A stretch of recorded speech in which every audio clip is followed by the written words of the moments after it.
Hey guys, what's good? It's Risko Funk and welcome to another episode of Funk Friday. Today we're going to be doing another screen record because the last video you guys said that you wanted some tips on sampling. So I figured I'd take it another step further and actually make some drums by sampling some things I have around the house like bowls, forks, pizza cutter, rice, and pulled pork that we were making tacos with.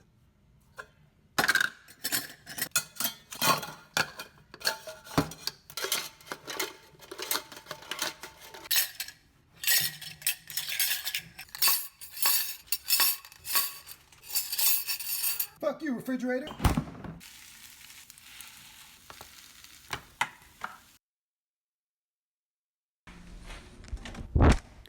Alright, so here we go. First things first, we're going to take our voice notes and we're going to drop them in the drum rack.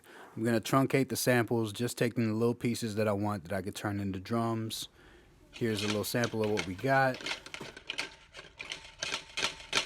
And I think everybody knows what's going on this next part, so I'm just going to zoom past this. I'm just truncating samples, just cutting them down to little pieces.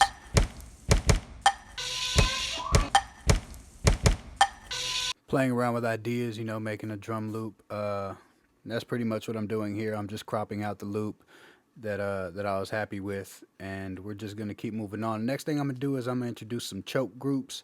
I want some drums to cut other drums off, or some sounds to cut other sounds off. So, for instance, that little sizzle I'm going to cut off with that rim shot pan hit that I made.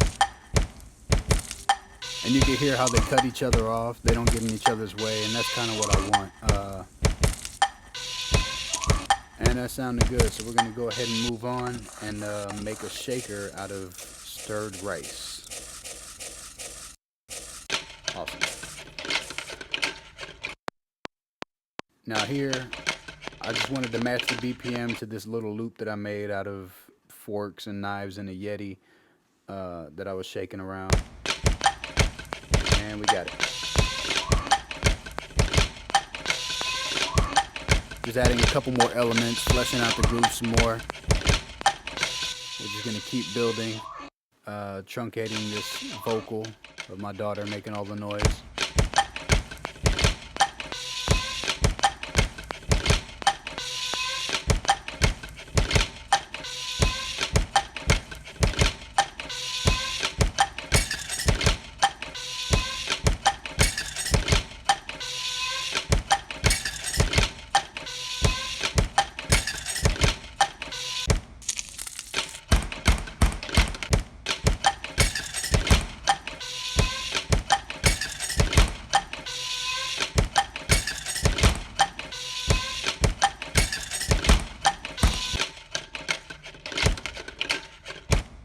Just replacing that kick with another one that's going to cut another sound off that I have in another choke group. And tightening up that sample some. Alright, now we're going to find a sample, like a melodic sample that we could chop up some.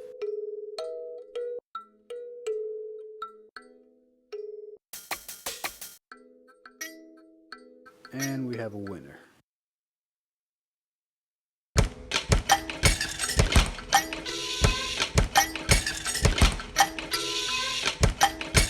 I'm going to start introducing a couple more elements. Drop an 808 in here.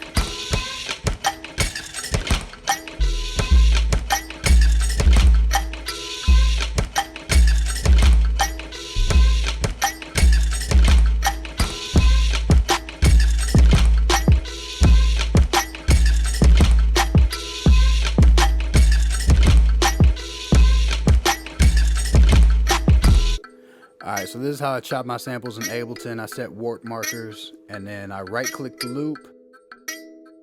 And what we're going to do is we're going to slice to new MIDI, which is going to open it in another drum rack, like you're about to see right here. And bam, there we go.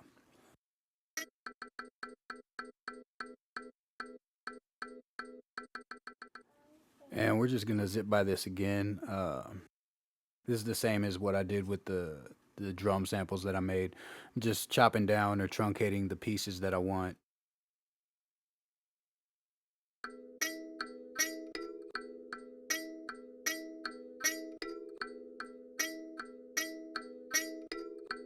And once you'll see here, once I have the part that I want, I'm just gonna right click inside that selection and we're gonna hit crop clip, and I'm gonna move on and relay the 808. Here we go.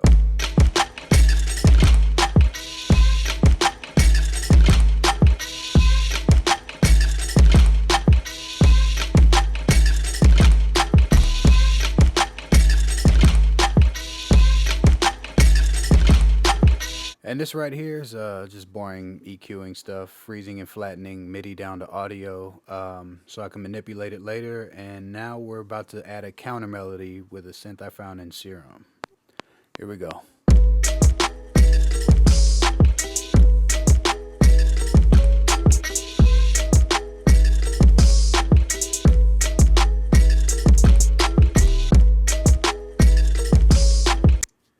Alright, so what we're about to do here now is I'm going to go back into the sample and I'm going to transpose one of that key right there. I'm going to transpose it because unfortunately with this sample I wasn't given that many notes to play with, so I kind of have to make some. And you'll see here I'm selecting the one little sample, the one chop, and I'm going to transpose it down a note just to give it a little bit of variation. And there it is.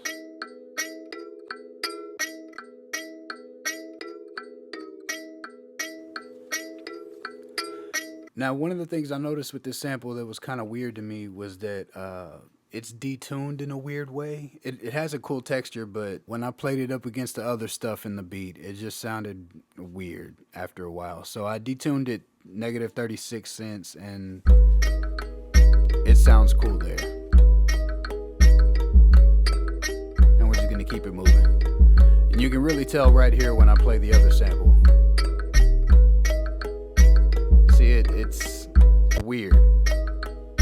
That sounds better to me. So I'm going to take that, I'm going to copy it to the other samples just like it. And the top one isn't the way I chop, that's the way the sample comes. So that one I'm actually going to just turn down 36. I'm not going to copy over that one. Now, here's where we start kind of getting busy and making some changes to the clips. Right now, I'm about to pitch this one down. Before this, all the other clips are all the clips that you see in their respective rows or columns. I don't know, is that columns or rows? Anyway, they all sound the same. Here, I'm doing pitch shifts. I'm taking drums out of some clips, or just making changes that I could play around with when I start recording this into Ableton and arranging it live. So here we go. We're gonna record this into Ableton. And this is one of the things I love about Ableton, is actually arranging my beats on the fly, doing it live. Here go the samples we made.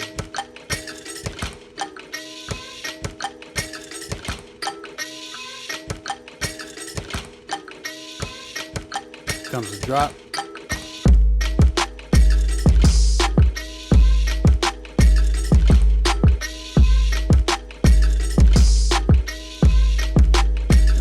Zoom past the rest of this.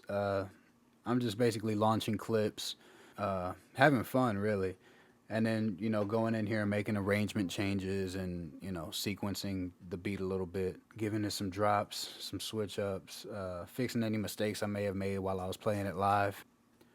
And here's the outro.